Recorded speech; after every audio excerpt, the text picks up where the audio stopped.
Ini hendak ni.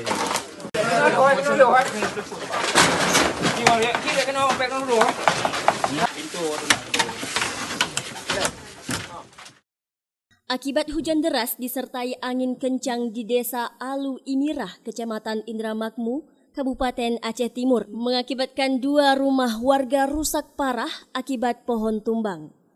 Di antaranya rumah milik Agus dan Jalimah janda lansia. Keduanya merupakan warga Dusun Matau, desa setempat. Romi Syahputra, Keci Alu Imirah mengatakan, kejadian tengah malam ini mengakibatkan 2 warganya harus dilarikan ke Puskesmas Alu Imirah untuk mendapatkan perawatan medis. Salah satunya Jalimah janda lansia yang mengalami timpaan di bagian punggungnya, serta istri Agus yang mengalami benturan di bagian kepala.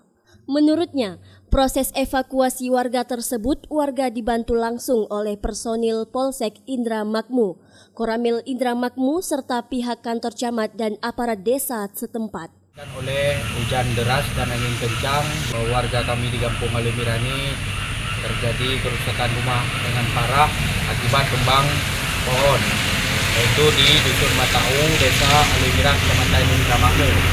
Kedua warga tersebut salah satunya adalah lansia lanjut usia dan saat ini harus dirujuk ke Puskesmas Alu Imirah karena mengalami tertimpa pohon di bagian punggungnya.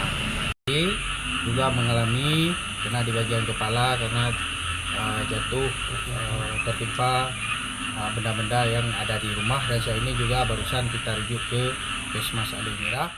Selain itu, pemerintahan Desa Alu Imirah juga menghimbau dengan tegas kepada warganya agar segera memotong pohon tinggi yang berada di dekat rumah. Hal ini untuk mengantisipasi terjadi kejadian serupa pada saat musim penghujan. Dari Aceh Timur, tim liputan melaporkan untuk Puja TV Aceh.